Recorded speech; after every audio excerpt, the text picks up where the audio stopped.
So before I begin, I probably should mention that this wasn't really a shoplift, but at the time it kind of seemed like it was.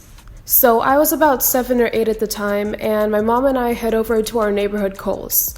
I don't really know why she chose to go shoe shopping there when there's probably a DSW or Famous Footwear just a few stores down, but I don't know, maybe the shoes are on sale, I don't know.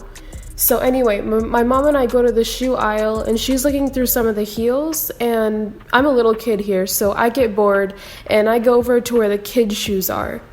So right there, I see a display for Heidi in the high tops. So I don't really remember when exactly Skechers was promoting them, but I would see these ads in between SpongeBob and iCarly on Nickelodeon, and this was basically in elementary school, and the drip they had was unbelievable. I knew a lot of the cool girls in my class had some, and I mean, at that time I was a little bit of a tomboy. I didn't really care what kind of clothes I wore, but you know, I always thought Heidi and the high tops are cool. So I went over to one of the shoe boxes to check it out, and when I looked inside, I actually saw a Heidi in the high tops comic book. Yeah, I'm not making this up. So at the time I was really into cartoons, so I stood by the aisle and I started reading it. So by the time my mom had found me and told me she wasn't going to buy the shoes that she was looking for, she said it was time to leave. So me being the kid I am, I wanted to take the comic with me, so, you know, even after seeing the cover and glancing over the first page, I kind of wanted it. So when my mom turned around, I made sure no one was looking, and here's the part where some of you are gonna roll your eyes at me. So it was summertime, and we were wearing summer clothes, right? I was in there in a dress that had no pockets.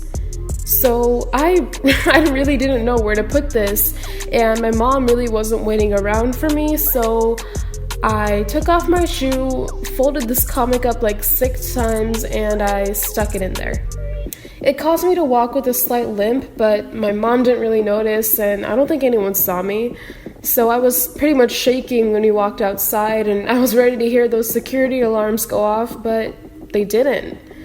My head was pretty much spinning on the way we got home, so, you know, when I got home, I went to my room and unfolded it. It was completely crumpled from being folded in my shoe for so long, but it was still readable, and something really happened after.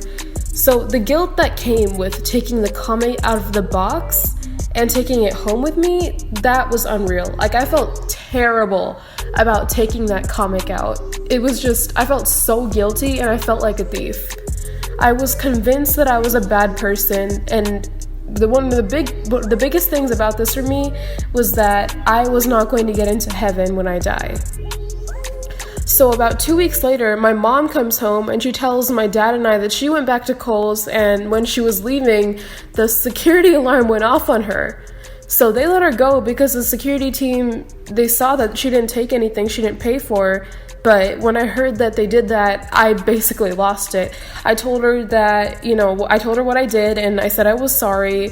And I even went as far as saying I deserved to go to jail, which at that age seemed like the worst thing to ever happen.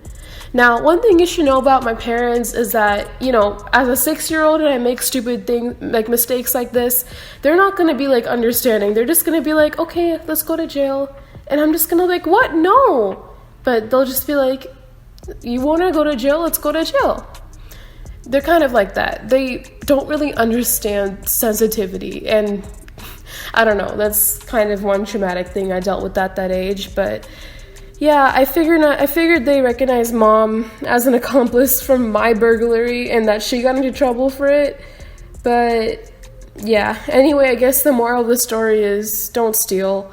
That was my first and last time I ever did something like that, and even though I'm pretty sure that a 6-page comic wasn't really worth anything, it sure felt like it was.